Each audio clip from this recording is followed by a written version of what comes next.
Oh, hello, hello. This is a weird view. I don't like this. Let's change it back. Why aren't we shifting here? My settings are all messed up, but it's okay. We are live, and I'm going to fix this as we go. That's the fun of being live. Thank you, everyone, for joining us another DevHub Live. Super excited about this episode. So one of the things that I really like to highlight here, there we go, is having developers on who are actually building. And we talk a lot about different products that come in here and people show their different things. And my guest today, Peter, if you have not seen him in the ecosystem, if you've been around near, you've probably seen his name in the ecosystem, but been doing a lot of different work for years now, both experimenting and trying different things, and actually building some stuff here and there. And this is the type of stuff that I think anyone who is building, period, this is not a Web3 thing, it's not a crypto thing. If you are a developer and you have different interests and you are looking to, how do I actually put this into action? How do I actually start to explore different technologies, things like that? Peter's your guy. So uh, I would highly encourage everyone to just take a minute and look more into some of the stuff that Peter talks about. It's really pretty cool, things like that. He also has a book he just released, which we're going to talk all about as well. And so there's just a lot of great stuff here. So I am super excited. So I do not want to wait much longer. So let's bring Peter up to the stage. And Peter, how are you? Hello, Joe. Great to be here. Thank you. Yeah, So, thanks for coming on.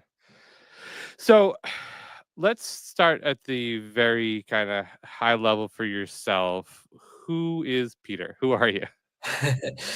well, yeah, like you introduced, I'm a developer. I love different technologies. It's been a passion for as long as I can remember. Started on the Commodore 64, Commodore Amiga. Was part of the demo scene. We built a lot of graphical and music demos and tried to tweak the maximum out of these computers. That's still going on. There's still an active demo scene competing about still the same things on these legacy machines, which is really exciting. And for me, yeah, so this is also kind of a part of my professional career as well. Been into lots of different industries. Finance industries is one of them, where I work now in a company called Banksoft, which is about banking software. But I always kind of have to explore a bit more on my own as well. And one of the technologies I kind of started with when it was fresh, actually, that must be more than 10 years ago now, when we saw the kind of first traces of WebAssembly, or the kind of the beginning of WebAssembly, trying to get something powerful from the web, which I always thought that the web is kind of the platform unifying all the all the devices, all the platforms, all the architectures, the operating systems. We can all use the web there, and I also think, in the 90s there was this Java technology trying to also fulfill that same mission. It didn't kind of go exactly there, though Java is still strong, but not for that purpose. Mhm. But the web has kind of established that part, and with the WebAssembly technology, it actually made it possible to also get those power demanding apps kind of also to the browser. Right. So games, and for me it was about the music, which was also my passion in since the very beginning when I started with computers, Yeah. with these trackers on the Amiga, and now with WebAssembly it's about kind of I also did a music sequencer digital audio workstation in Java, but with the purpose of the cross platform. But with WebAssembly, it's kind of, it's so close, or I actually don't use this desktop DAOs anymore. I use the I use the WebAssembly app where you can create music in the browser. You have the low latency when you press the keys on the keyboard. You can kind of get the same quality of the sounds and just as powerful when it comes to synthesizing and all that stuff. And then blockchain is kind of the when you have the web to create your music, but also to publish your music. You need kind of a powerful platform to publish, and this is where I found Near, because yeah. Nice. So now I already went far into Yeah. No. into you now. There's So a lot. yeah, There's so much to please get to bring us here. back to where you were thinking Yeah. there. So I want to go back a little bit here, and Yeah. so the music and development piece is really interesting, and the part that I am really curious about is, can you talk a little bit about how you have these two passions? You're interested in programming, you're interested in building software, and then Yeah. you have music. What Yeah. made you want to start to kind of combine those two things together? Yeah, I think this was also from the very beginning. I wanted to. I was interested in programming. I was interested in music. I think being able to combine those two. One thing is to create sounds, which if you're going to create a synthesizer, you need to code, or you need to tweak those kind of all the parameters of a sound, and essentially that's code. So if you want to have full control, which I want, and when it comes to music, also kind of sequencing, like you see in if you're a piano player, you are following these note sheets, and you can also express that kind of same notation in code. So, for example, in my case, in JavaScript, it's an excellent language for expressing this music. So you can have a command for each note, for the C, D, E. You can create some structures for having the intervals between the notes, and so that was the thing. That is what the WebAssembly music project is about. It's like you can write can express this music in code, and now I know AI is good at writing code, so that's the next step. I think Interesting. yeah. So the term vibe coding can actually have also a meaning To into combine it with the actual vibes. Yeah, sure, yeah sure. yeah. Yeah. So I think it's interesting to see your progression and just understanding kind of like how you pull these pieces together. And I like that you talked about here just now of like trying to figure out like what is the right language for things, and working through that different process of like, okay, here's how I got to assembly script. Here's how, I think that the JavaScript is serving my needs best for different things, stuff like that. Yeah. For you as a developer, and because I think this is really relevant to a lot of people, is like what goes into that decision making? Was it simply just the flexibility of it, or was it more or less like how much you could still contribute back to it?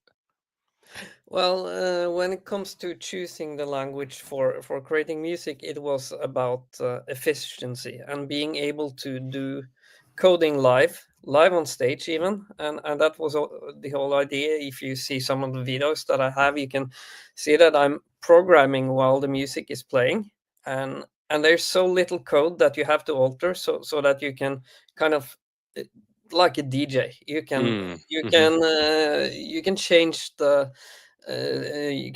beat, you can change the melodies while you are coding. You can also, with this assembly script, also that was kind of the purpose, to be able to tweak the sound while it is playing. And Right. assembly script is such a fast compiler, and it runs entirely in the browser, so there's no server involved. So then that means that you can actually get a live music playing and experience on stage, and the instrument is the code. That's Yeah. the yeah. Is and is that kind of so I know like your full-time professional job is obviously as working as programmer, but like is this experimentation part and the part with even maybe before the music stuff, is that what kind of led you down that path of being able to create?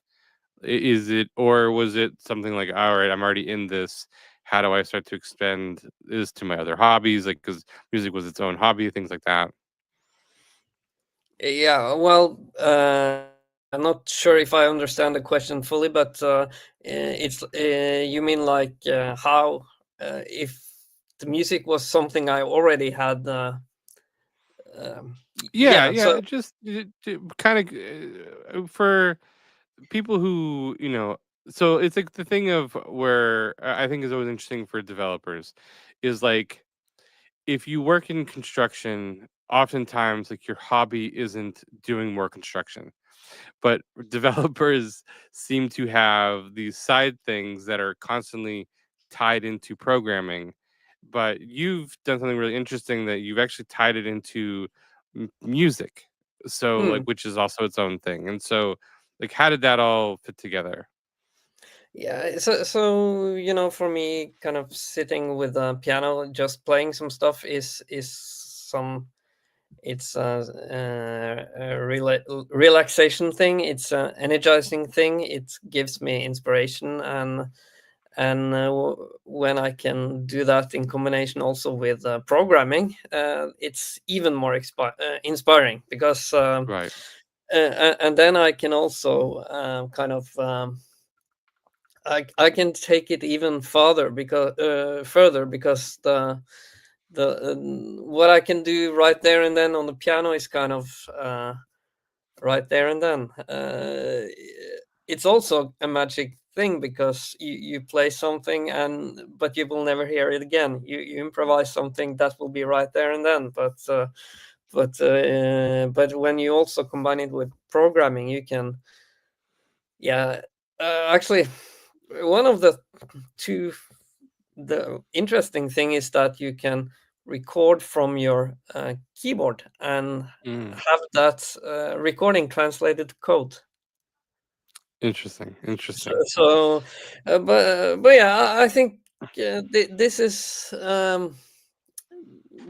is just about passion to explore to actually it's a way of creating things, creativity really. I Hmm. don't know if it deserve it, if it's if it can be called art, but it's more Yeah, like no, it's right. Yeah, it's it's definitely art. Yeah, art is it's just something I do to yeah, for the joy of it, and mostly for myself, and if I actually see that others enjoy it too, and that was obviously the case when I was invited to this first WebAssembly summit in 2020, which was a great experience where I was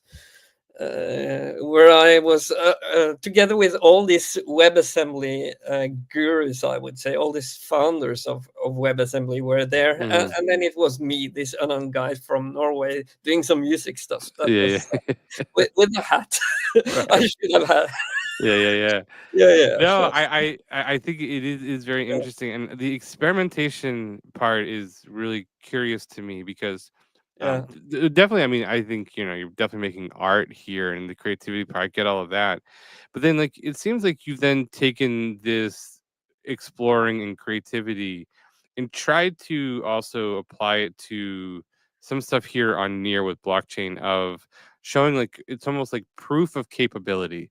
Like you've a lot of the experiments you've done that I've seen over the years are about showing like look at how powerful this actually is, and Mm. you can do this now. So with that said, maybe let's go into like what then led you to start building on Near and kind of coming here. Yeah. So because Near was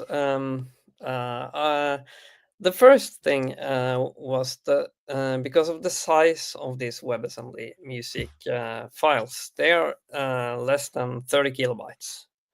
So and they contain all the audio, all the music, everything is one.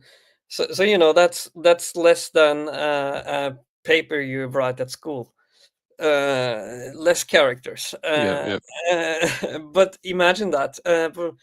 And you have a full piece of music. You have instruments sounding almost like real instruments. And my idea was that I don't have to publish this on streaming services. I don't have to create a WAV file. I don't have to create an MP3 file. I can actually publish this WebAssembly file as is. And at that time, also the NFTs were very popular. I still think it's an amazing concept, and I think actually this is I have not given up on NFTs. I actually want to do more with NFTs, and this is where you can actually take this WebAssembly file. You can put it on chain, so it's not like a file on the side that the NFT is linked to. It's there. The content is stored on the blockchain, and when I found that Near had WebAssembly smart contracts, because that was what I was looking for when it comes to a blockchain. I thought someone must have done this.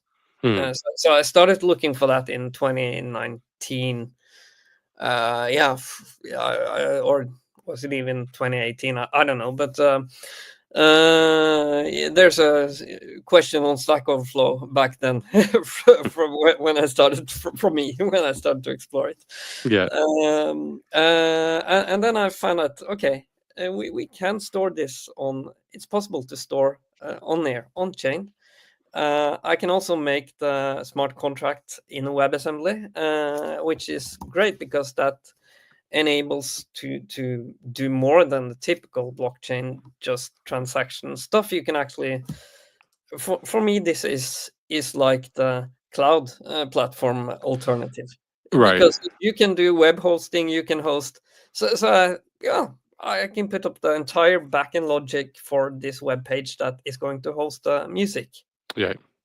Eventually, also, we got this Web 4 from Vlad Grishina, which allows us also to put the front end there, and so we have everything there. But yeah, so that was my first attempt in early 2021, where I published a piece of music on chain, several pieces of music. I also created some interactive demos where you can create music yourself, you can remix music, you can. And it was also connected to NFTs, still up there, and various experiments, as you said here in the beginning. So, and it also kind of brings me back to the early days, to this Commodore days also, because we were playing with assembly language back then. They are still doing that. I think we should move on to the web, because then we have an audience that is, but this WebAssembly kind of revives that concept on the web, which I think is maybe it's a bit nerdy, but no, but sure is. what I think is really interesting though is you're still proving the abilities of the technology, right? So even if like conceptually, like, okay, this is a very niche thing right now for like what I'm trying to do, it is showing some capability, because like you said, you are so constrained by some of the abilities of both the size and the blockchain, the speed and everything else, that yet you're still able to do these interesting experiments. I do just think it's something that we don't see a lot of right now. It's a lot of it, right, is just trying to push out more of the same for the most part, where I do feel like you have continued to do that. So for you, as you complete these experiments, is that something where it's like, okay, I did it, I've I've proven the case, maybe you might use it in something personal, but then it's now, let's see what else I can do?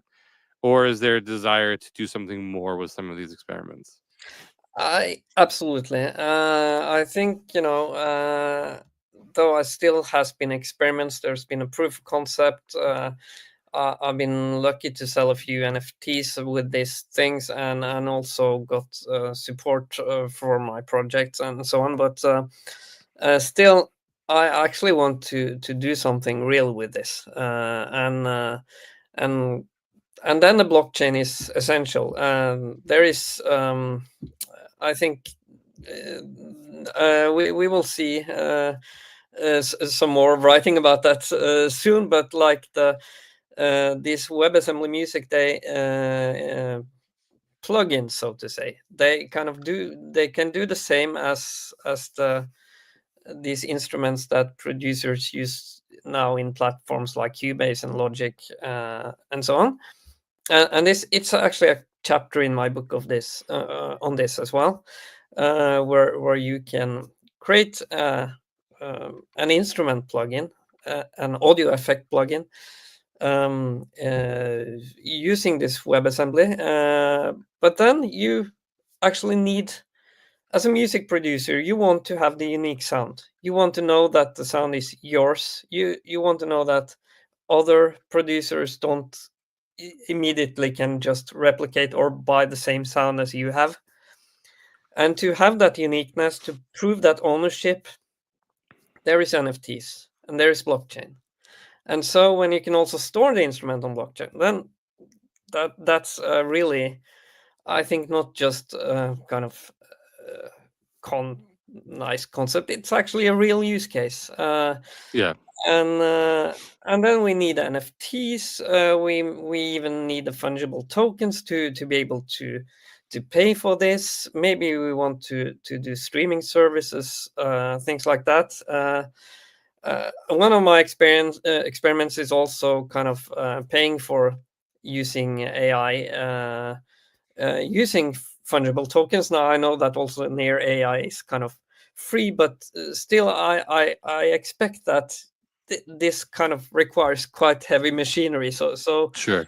AI services has to be compensated somehow. So I think all of this, it needs the mechanisms of the blockchain to provide user ownership, to provide ownership to the asset, which is in this case is the sound, but also mechanisms for the transactions. And so that's where also my experiments go beyond just music. It actually also, I actually drag it into all my other work as well, because I even bring it into this banking. I had a presentation a few weeks ago showing how to use AI to do transactions with a banking application. So all these things that I learned from the WebAssembly Music project, Yeah. and back then, has actually also kind of This is been the driver for everything I do elsewhere. And also this, this project of this JavaScript engine running inside a smart contract inside Rust, and that is also a very important piece in this thing that I have in my mind. yeah. This so I really to answer your question, yes, I do really want to do something more, and this is not just a one-off thing where I want to say I've done this and then Yeah. it's It's interesting. And WebAssembly still, I feel like, is not super well understood, right? So well, there are multiple blockchains that are kind of using it. mm, It is pretty powerful. I think there's a lot of websites that people don't realize are using it. mm, I know, like, Apple pushed it really heavily for a while. A lot of stuff that they were doing. What is it about, I guess, the technology of WebAssembly? And I've talked a little bit about it so far, but, like, just as we look towards the future here, yeah. how do you see this becoming the main standard for where software is running? Yeah, I think now we have WebAssembly is kind of empowering the web with the capability of running this performance critical software, and Mhm. also this real-time capabilities. So everything that you see in desktop applications today. So being able to if there are graphical intensive applications, games, music apps. So that part is, I think, WebAssembly. There are no need for these plugins that we have had in the past, like Right. Flash or Java applets or Silverlight. All of those are gone, but WebAssembly is filling that gap and doing it better than any of these. And then it comes to the server side, where WebAssembly is kind of less explored. I think WebAssembly on smart contracts on Near is a great thing. It actually it is the same concept as if you use WebAssembly on edge computing Mm. or in cloud computing. What the thing with Near is that it's actually combined with a transaction. So everything, when the data is altered by this WebAssembly code. So think of the WebAssembly module as the gatekeeper to your database, Right. and that part is fully kind of handled by the blockchain and Near in this case. And then we see now that WebAssembly is coming to cloud orchestration platforms like Kubernetes. So, and what does that mean? Well, and why do we need it? Because we've had Docker containers for a long time now. Hmm. But the problem with a Docker container is that it actually costs quite a bit to Sure. run it. If you have a .NET application, for example, you easily see that it occupies like half a gigabyte of memory, Oh yeah. Easy. even when doing nothing. Right. So it's an environmental problem. we are we are saying blockchain is the environmental problem, but that's not the case. Especially if you look at Near, it's only using energy when it does something. The Right. problem with the Docker container is that it's kind of running there idle, like a car waiting for the green light. Sure. So this is where WebAssembly also can make a difference when it comes to the container technology, because a WebAssembly container you can switch off when it's not doing anything. You can because it starts so fast. So when the API request comes in, when there's an event on the event queue, you can start the container right there and then, and you can shut it down when the request has been fulfilled. So then we are talking about, that's green technology. That's kind of also cost efficient technology. So we can, what we now today need 10 servers for, we can well, I should rather say 100, because we can reduce from 100 to 1. Right. Is that why though? Also, like blockchain makes sense because you can then run it all in a decentralized manner, and now you've like really eliminated your infrastructure costs in that Yeah. regard. Yeah, because if you're running servers, if you're running a Kubernetes cluster, you have some costs there if you are running your applications or not. Yes. So there is a base cost. With the blockchain, your smart contract, your backend is only running when there is an actual transaction, and you pay for the gas cost right there and then. But you kind of, with the blockchain, you have several things out of the box that you would need to implement yourself. So you have the transaction security, the access control. You have the signing of the transaction. So you have the authorized and the identification of the who's calling it. You have the full audit log. You have and not to mention, like, you don't think about backup and restore and things like that. Right. Yeah. Yeah. So Yeah. and I don't think people actually see that today. From the When you look at the developers themselves and also the decision makers today, they kind of still cling to these legacy technologies. Well, over here, people are trusting Stone Age technologies more than even Sure. like technologies that has been around for 10 years. So That's what I was going to ask. I yeah, mean, as someone who is working both in like an enterprise environment as well as kind yeah. of an independent environment, I mean, how do you get that message across? Because like what you're saying right now is, yeah, all of these legacy ideas of I need to have all this different infrastructure and I need to host all these different components and modules just to build and deploy my software, I can simplify into basically Mm. running on chain. But then like on chain has this stigma, right, as well, of like, of what it is, oh, it's DeFi or it's gambling or whatever.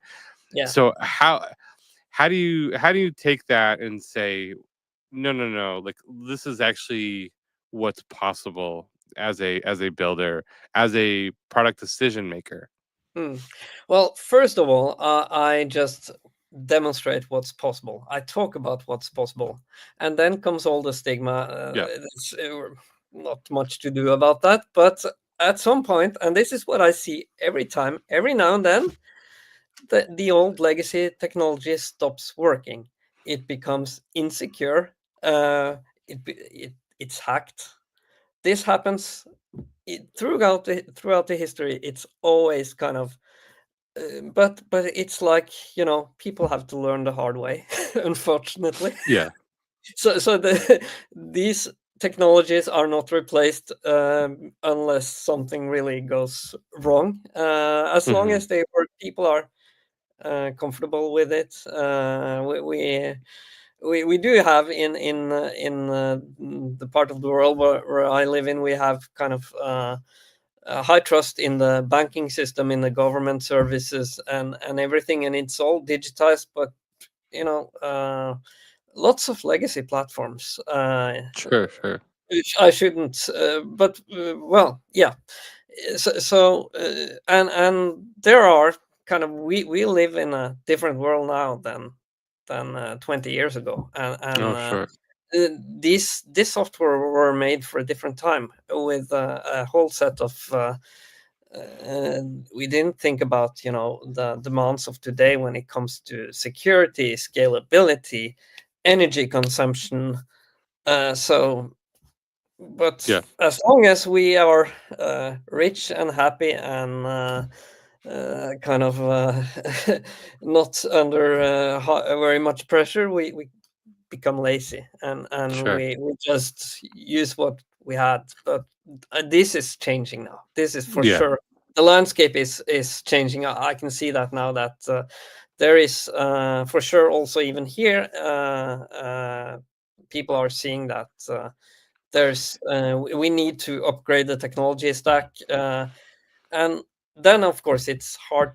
The next challenge is then to say that, for example, blockchain has a solution proposal there. Is that something that you see, and again, just from like maybe your own experience here, Mm, is it proving like the cost difference part of that too? I mean, like if it sounds like from what you're saying, you mm, know, my cost overall if I deploy on chain versus mm. legacy could be a difference of 100x realistically. Absolutely. Just seeing that from my own experiments, just Yeah. seeing that on my what I participate with on the DevHub platform team, which also is a great team to be a part of and contributing to that. Uh, I really love that. Just to see what we are capable of Mm, delivering when it comes to backend technology, front end, and the number of users we can handle, sure. and the number and the amount of hosting cost involved is tiny fraction. And Yeah. even for all these apps that I've put up on here, they don't, they it doesn't cost me. Now you can very easily charge the user every time there's a transaction. So you don't have that risk either, that financial risk. Uh, I think things like Web4 enabling the capability of setting up a full website, Hmm. uh, and with a near blockchain as backend, that's well, zero upfront or zero kind of running cost. Right. But you, of course, we this has to be kind of when kind of adapted to the end to end to the end users out there and it has to be adapted some way, but still Right. it's like yeah, a huge efficiency possibility there. Yeah. No, makes that makes sense. So let's. I want to pivot a little bit here and talk about the book you wrote, and it was Mm. released back in January. So is that, I guess, maybe like what's the book actually getting into, and is that something that helps this cause of what we're talking about here, of encouraging people to better understand like the power of WASM and then leveraging it for their own product? Absolutely. So if you go into the last two chapters, which is about WebAssembly on air, and the last one about WebAssembly on Kubernetes, they are just about what we talked about now. So kind of this green technology, this yeah, there you have the book. So it's about kind of the security that you get with blockchain, and also this um, efficiency when hosting on Kubernetes, these containers that you can start instantly and you can shut them down when they are not in use. So and the whole book, if you go from the very beginning, it kind of starts on that yeah, it's like a journey back to also where I started as a programmer with assembly language. So I have quite a bit of WebAssembly low level, this WebAssembly text format Hmm. code listings, so you can kind of understand that this is resembling how we in the past we wrote this kind of code directly on the CPU, but the beauty with WebAssembly is that it translates to whatever CPU that you're running on your mobile device or your laptop or whatever. But still having this kind of low level language where you can yeah, you can write your own mathematical function for creating a sine curve or random function, or you on that very low level, right? Yep. And then you have chapters about assembly script. You have a chapter about this JavaScript runtime inside WebAssembly. So explaining that, there's a chapter on WASM Git actually, which I haven't. That's also a project which is part of this whole concept, because that's about storing the files you are working with locally in your browser, but also being able to synchronize with the server. So, but this is really kind of important. It's for storing the code files, but also just for storing data. Yeah. So I have this application for calculating your accounting and taxes, and that's using WASM Git just to store all your blockchain data transactions, so you can use it for building your reports and stuff. So Interesting. mm, So for this in so we've talked a little bit about like WebAssembly versus some previous technologies like Flash and mm, Silverlight. So what are there? I mean, I don't even know if there are any. Are there current alternatives to this? I mean, Flash is pretty much gone, right? I mean, yeah. I don't think Silverlight exists anymore at all either. Yeah. So is there an alternative to something like WebAssembly? Is it just like a standard like web app at that point? I mean, I don't know about any alternative yeah. nowadays to WebAssembly. WebAssembly can even run these old plugin technologies. You can turn your Java applets into WebAssembly Oh, modules. You can turn yeah. your Silverlight, Yeah. Flash, so it all runs on WebAssembly. So the only alternative is to not use WebAssembly and just. But then you don't have the same performance possibilities. For example, if you're going to write some mathematical functions, if you're going to use, for example, and this is demonstrated in the book as well, if you're just using the math functions of JavaScript compared to writing your own in WebAssembly, there's a huge difference in performance. Sure. So, Yeah, I think so. For people who don't know, and I guess we kind of skipped over this a little bit here. So to get to WebAssembly, there's a couple different, there's multiple different paths you can get there, because WebAssembly is compiled code. So you can write it in Rust, which is like a near smart contract. And you can write it in other languages as well, right? As long as there's a compiler for it, then yeah. Absolutely. So and there are more and more compilers supporting it. WebAssembly, the low level language, is also kind of getting support for these languages that were it's getting support for this thing called a garbage collection, cleaning up the memory, and not so this is needed kind of to actually make it possible to compile C# and Java directly to WebAssembly as well, but still, garbage collection is not something that is done with Rust. It also is kind of probably not a good thing when it comes to performance critical real-time apps, but it's a very convenient thing as when you're developing. Sure. But okay, that part can be discussed, and I'm sure there are a lot of opinions, and this is where you can talk about. But originally, WebAssembly was made for these low-level languages where you kind of do as you would do on a normal CPU. You manage your memory, you manage your code to the very detailed level, and have full control over the performance. And sure. Yeah. So for you, and as you're continuing to do this, so I know, like, again, you have your full-time job, you do some work for your DevHub here and there. I know you're still experimenting, trying to do your own side projects. Is it continuing, and you wrote a book in the meantime, which is no small feat. So, I mean, for you, is the path just to continue?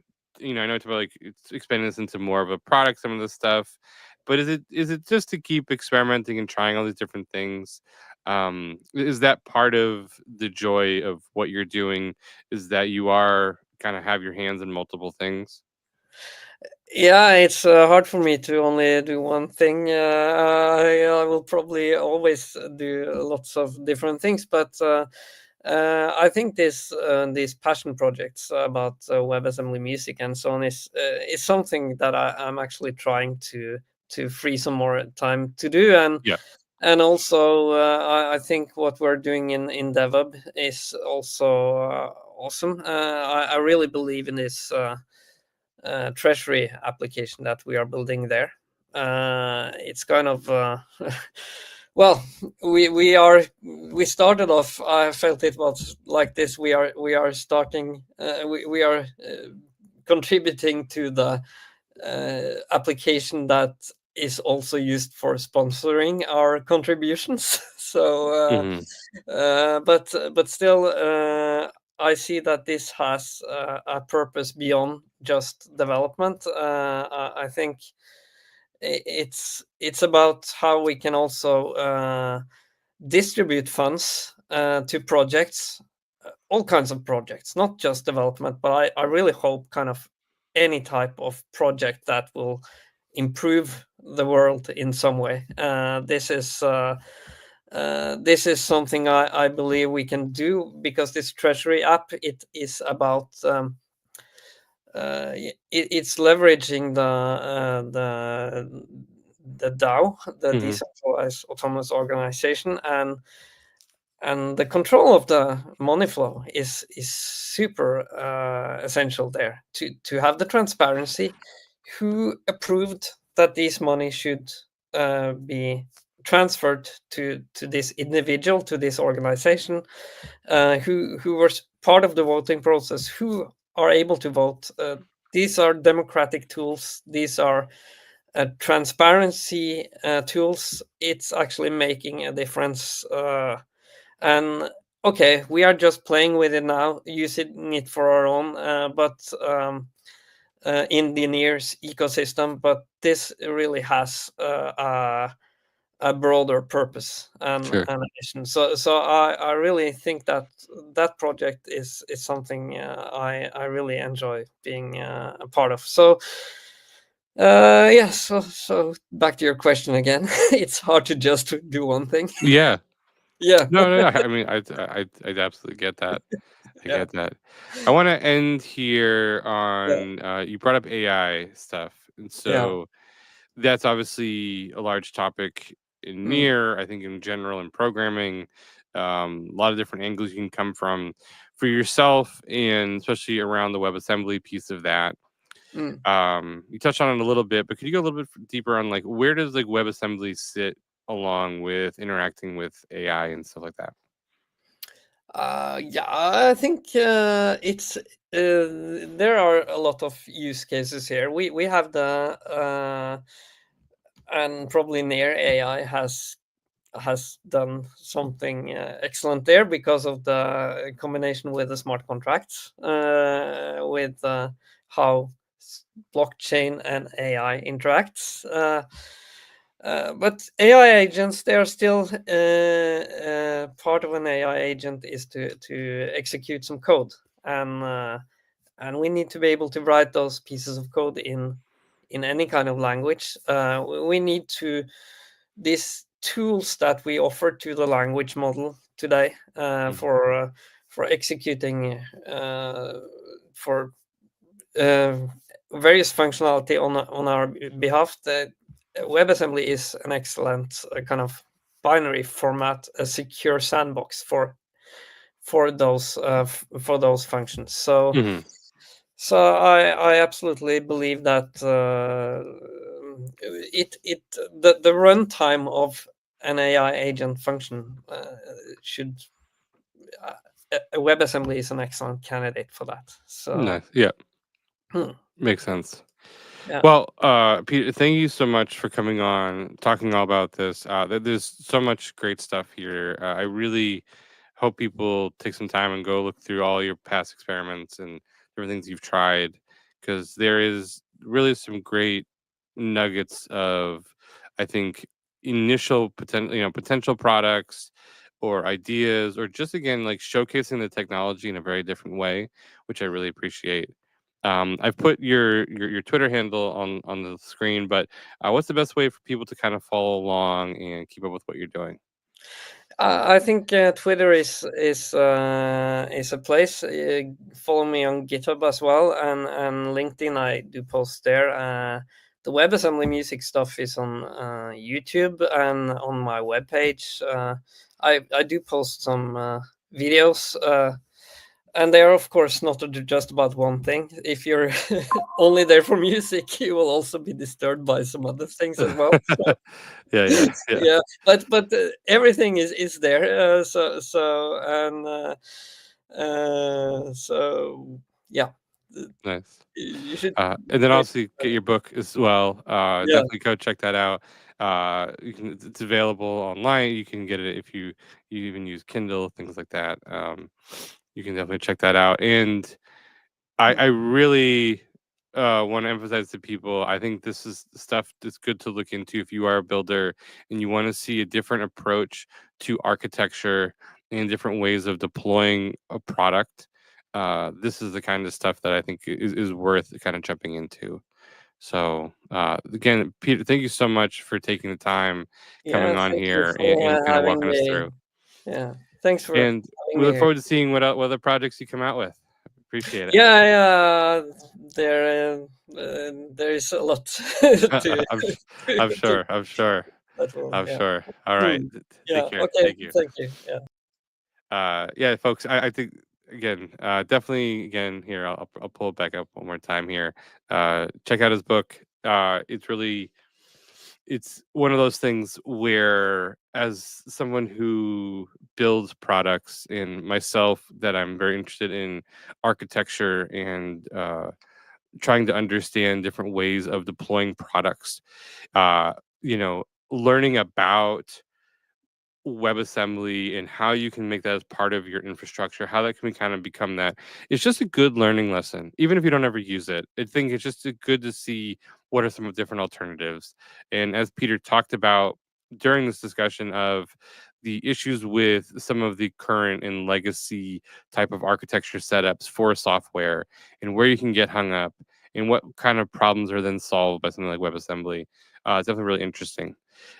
If you are interested in building on blockchain, again, at near the contracts do compile into WASM, so there is all of that stuff. That's why, again, like this type of stuff around experimentation is so important, because like we're really at that early days of maybe what's possible there and starting to push those limits. And so as you start to see those things, and again, as some other guests that I've had on here as well, like Elliot and such, who are really big into experimenting, trying different things, experimentation can lead to products and can lead to different ideas. So I really, really encourage people to kind of check that stuff out.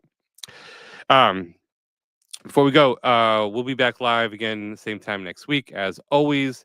If you have not already signed up to our newsletter, down at the bottom, we are sending out a newsletter each and every week about kind of near development, near AI stuff that's happening, just kind of some development topics in general.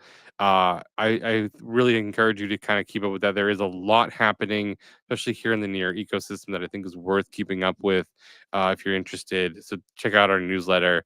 Any type of support you might need, jump into any of our different Telegram groups. We here at DevHub are here to help with all that type of building and stuff like that. And if you have topic ideas, if you have things that you want to see, if you have guests that you'd like to have come on here and kind of deep dive into some of our stuff, please reach out to me. My handle is on the screen. You're more than welcome to reach out, and I'm happy to discuss having on different projects as well too.